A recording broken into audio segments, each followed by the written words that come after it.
Uma kana qofa dubbattan jedhina wanti kun akkana dhibee keessa bahee tare. Nasi faranjii Araboota warra Amaaranii warra Sumaaltota kana doktoroonni akka kenna ji'aanii miti kalakkaan akka amma nu ji'a osoo as dura ijoollee kiyya hundatti fayyadamee qabaadhee maal naa qaba jedheeti ka gaabbe. Assalamu alaikum warahmatullahi wabarakatuh. Akkam jirtan obboleewwan nagaa qabdu jirtu fayyaa keessanii arrallee viidiyoo haaraa qabadhee isinii dhufee jira. Viidiyoon narraa immoo viidiyoo madeen gaddaatti aanee yeroo ji'a sagal seenne maal akka gochuu qabnu waa'ee dubartii ulfaarraa dubbataa. Wanta kana takka jalqabee haga dhumaatti maaltu nama fayyada akkamitti keessa bahanii taran ka jedhu wanta na fayyadeerraa tokko isinii himee achi booda viidiyoo biraatti taruu barbaadeeti. Uma kana qofa dubbattan jedhina wanti kun akkana dhibee keessa bahee tare anaaf rabbitu beeka biyya alaa kana keessatti. Kanaaf akka kiyyaallee itti haajamu yeroo ammaa kanatti maal gochuu qaba jedhee akka kiyya yeroo duraanii jechuudha viidiyoo ummata biraa warra faranjii Araboota warra Amaaranii kana jala deemee barbaadu sarchii godhaa oolu hin dhabamu jechuuf wanta kana haga xumuraatti wanta na fayyade wanti ani waraabuu barbaadeefi yeroo duraanii sana si faranjii Araboota warra Amaaranii warra Sumaaltota kana jala fiigeetu yuutuubii keessa deemeeti ka barbaaduu ture anillee maaltu na fayyada akkamiin keessa bahee tare jedheeti hin jiru warri afaan Oromoo hin jiru. Warri afaan Oromoo barsiisan hin jiru xiqqaadha afaan kennan wanta barbaadde yuutuubii keessa argachuu hin dandeettu. Yuutuubaroota maashaallah hedduu qabna garuu hin jiru wanta barbaaddu akkasitti daftee yuutuubii afaan Oromootiin keessaan argattu. Kanaaf ani warra afaan Oromootiin barsiisu keessaa tokko maaf hin taane jedheeti wanta na fayyadu hunda isinii gadi dhiisaa jira. Yeroo ammaa kanatti isin hin fayyannellee ta'e yeroo fuula duraaf isinuma fayyada akkanumaan laayikii tuqaadha yoo jaallattan bira bahaa tara gara obboleewwan keessaniif sheer godhaatti haa fayyadamanii.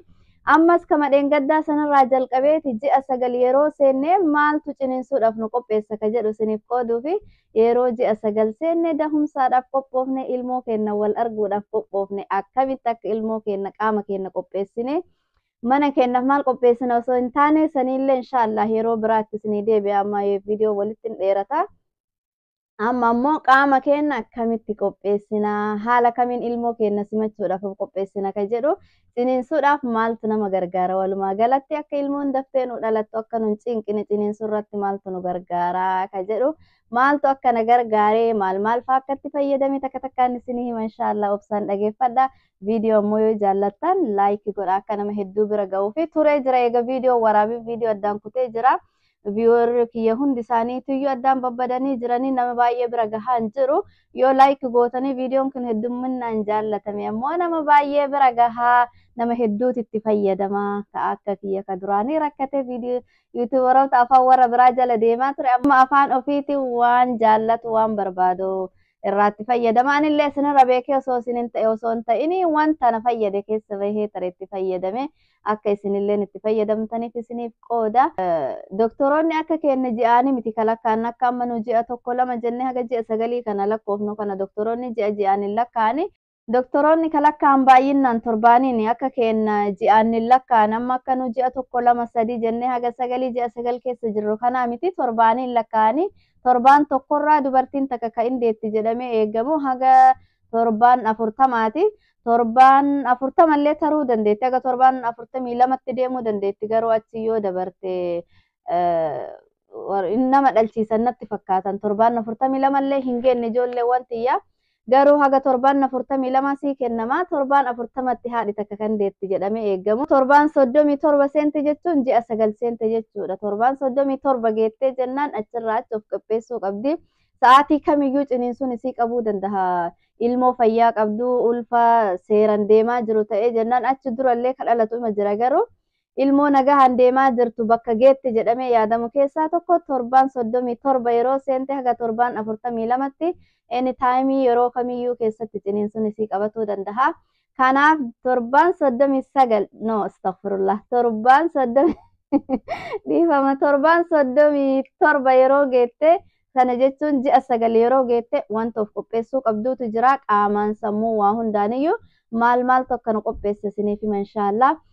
Ani wanti gochuu jalqabe yeroo akkana ji'a sagal seene san jechuun wiikii 37 wayita akkana seenarraayyuu teemira fayyadamuu jalqabe. Teemirri akka malee bareedaadha. Ji'a sagal akkuma seena wiikii 37 irraa teemira fayyadamuu jalqabe. Ganama 2 galgala guyyaa akkuma ta'etti ofirrumaa teemira taa'ee akka nyaataatti nyaadhee ofitti hin guddisu garuu firema takka lamaan yeroo ol deeme yeroo gad deemutti teemira afaan keessa kakkaataa deeme teemira nyaadhee.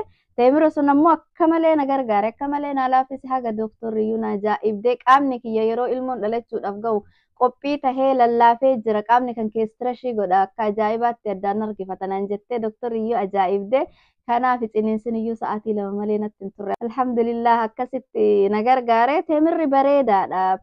Qorannoo hedduutu irra gahee teemirri akka ciniinsuudhaaf nama gargaaru garuu guyyaan 2-3 yookaan torban tokko qofti yoo si hafe yoo itti fayyadamte agasitti homaa siin godhu teemirri lafa jala lafa fagootti yoo ati jalqabde ji'a 9 jechuun ganaa ji'a tokko hunda qabda wiikii 37 jettee haga 40tti ka deemtu kanaaf 37 irratti suuta yoo jalqabde yeroo ati 40 geettu qaamni kan kee akka itti barbaadu qophaa'ee lallaafee si eegaa kanaaf teemira fayyadamaa isiniin jedha.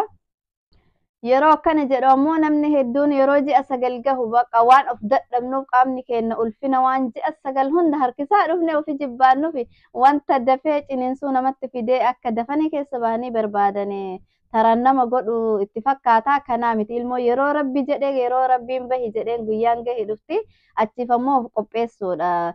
Daftee ciniinsuu namarraa fiddoo osoo hin taane ciniinsuu yeroo si qabdetti qaama kan keessiif qopheessaa. Lammaffaa irratti ammoo wanti ani fayyadame hulbata.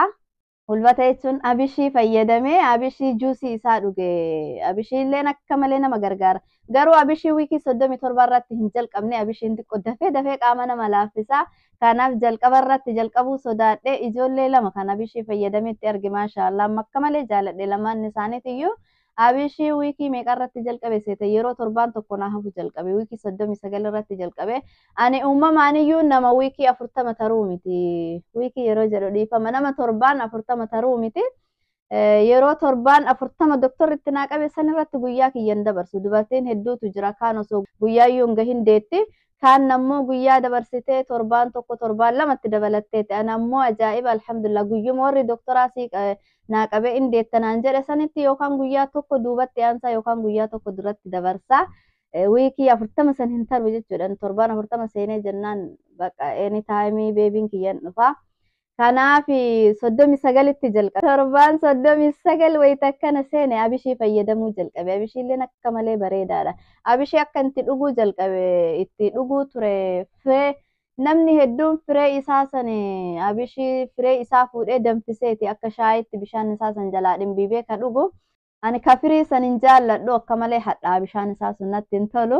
ani fayyadamuu ture paawudarii isaati harcee isaati galgala bishaanitti naqee bishaan keessa bulcheeti bishaan san jalaa gad naqee daakee akka juusiitti ganama garaa qullatti dhuguu ture torban tokkoo fi innilleen akka malee na gargaare wallahi maashaallah qaama namaaf lallaaffiseedha nami hedduun akkasitti abishii sanne waan jaalladhuuf abishii dhugaa ture abishiilleen akka malee na gargaare itti fayyadamaa laala isin fayyada yeroo dahumsaa geettanitti yoo qaamni keessan goggogaa ta'e akka isin barbaaddanitti istirashii godhee namaaf hin laafne ilmoolleen daftee nama keessaa hin baatu hoo nama keessaa baata iyyuu akka malee dhukkubbii qaba kaaniif kun tokko miti ciniinsuun ta'a dhukkubbii iyyuu hin qabne hin jirtu haa ta'u garuu namaaf laafaa daftee mucucattee nama keessaa baati abishiillee fayyadamaa isiniin jedha abishiilleen bareedduudha.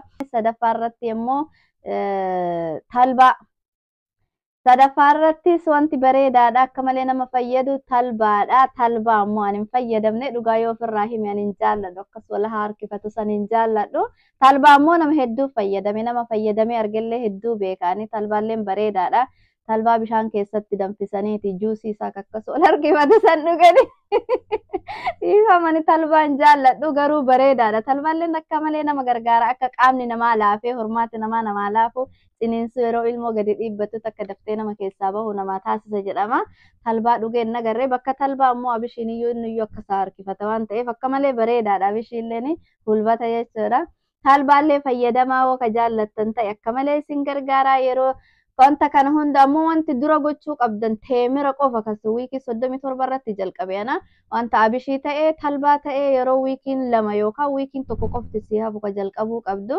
Afraffaarratti ammas ananaasiidha. Ananaasii illee akka malee bareedaadha. Hormaata namaa laaffisa jedhama. Garuu ani ananaasii hin nyaanne. Ananaasiitti hin fayyadamne. Ani ammoo abishimaa fi teemira san kan irra guddootti fayyadame. Ananaasii illee bareedaadha jedhama. Wanta tokko kan miidhaa namarra fidu hin jiru. Ani jibbeeti osoo hin taane miidhaa namarra geessaaf sodaadhe osoo hin taane yeroo sanitti natti hin tolle nan jajjaalachiifne. Wanta mimmi'aawu irra hedduu hin jaaladhu waan ta'eef natti hin tolle. Kanaaf ananaas illee fayyadamaa isiniin jedha. Firuutiidha uummata akka naman godhu. Hoos hin fayyadin illee wanta miidhaa namarra geessu waan hin qabneef yeroo dahuudhaaf geettanitti itti fayyadamaa isiniin jedha. Ananaas illee bareedaadha.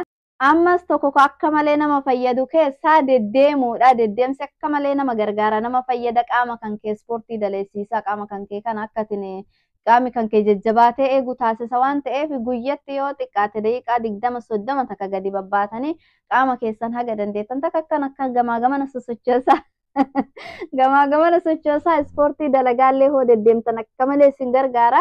Deddeemsa caalaa ammoo yoo ka danda'amu ta'e darajaa yoo ol baatan oliif gadi qaama keessan kan akkanatti gubbatti jalatti darajaa yeroo ol baatanii lafeen kun gubbatti jalatti akkanatti ol ka'aa deemu waan ta'eef akka malee ispoortii dalagaa.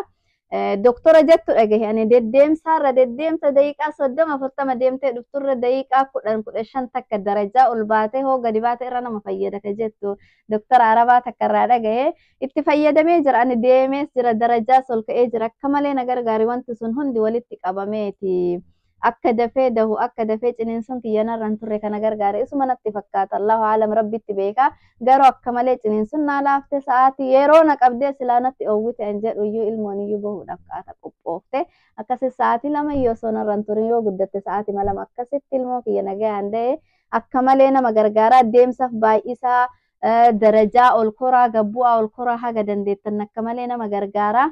Hoo kubbaa dheengaddaan isinitti agarsiise san qabaattanillee kubbaan sunillee akka malee nama gargaaraa irra teettanii qaama keessan asii achi akkanatti fuulduratti duubatti akkasitti ispoortii kubbaa sanirratti illee fayyadamtan kubbaan sun akka malee nama gargaara. Wallaahi warri faranjii ammoo faranjoonni kun nama kubbaa kana yeroo ulfataaturraa manatti ol bitatti mana keessaan dhabdu akka malee gargaara. Ani duraan akkanumaan homaa takka faayidaan qabu akkanumaan biyyattu akkanumatti deena jechuu ture. Garuu eega kubbaa san fayyadamee arge faayidaa kubbaa sanirraa arge wallaahi osoo as dura ijoollee kiyya hundatti fayyadamee qabaadhee maal naa qaba jedheeti ka gaabbe akka malee nama gargaara. Laaftuu fakkaata garuu ispoortiin isarra taa'anii akkanatti gamanatti guyyatti hojjetan kun akka lafeen kan kee booniin kan kee kun jabaatee istroongii ta'ee fi humna godhattu si godha yeroo ati ciniinsuudhaan si qabde sanillee dhiibbatuuf iyyoo hin dadhabdu nama hin dadhabsiisu akka malee nama gargaara. Bira guddaan ammoo wanta godhuu qabdan keessaa tokko ammas bishaanlee akka malee dhugaa qaamni keessan goggogaa ta'uun qabu haayidireetii ta'uu qaba. Haga dandeettaniin bishaan dhugaa qaama keessan haayidireetii godha akka qaami keessan goggoguun hayyaminaa fi bishaanlee akka malee nama gargaara hedduu tokko nama gargaara. Amma bishaan dhugaa akka qaamni keessan bishaan hin guutamu godha. Dhangala'aa hedduu qaama keessaa nama baha waan ta'eef yoo ati wanti qaama keessaa si bahu hin jiraatin illee qaamni kan keessi goggogaa ilmoo dhiibatuuf iyyuu qaamni kee dihaayidireetii ta'a waan ta'eef nama rakkisa. Ammas humna sii kenna bishaan iyyuu qaama kan kee kana dhiqee qulqulleessa akka malee bareedaadha waan hundaaf iyyuu bishaanlee dhugaa isiniin jedha inshaallah rabbi isinii haa laaffisu. Obboleewwan yeroo ammaa dahuudhaaf qophaa'aa jirtan yoo jiraattan Rabbiin isin gargaaru isin waliin haa jiraatu isin haa laaffisu inshaallah bakkuma jirtanitti nagaan isin hiiku.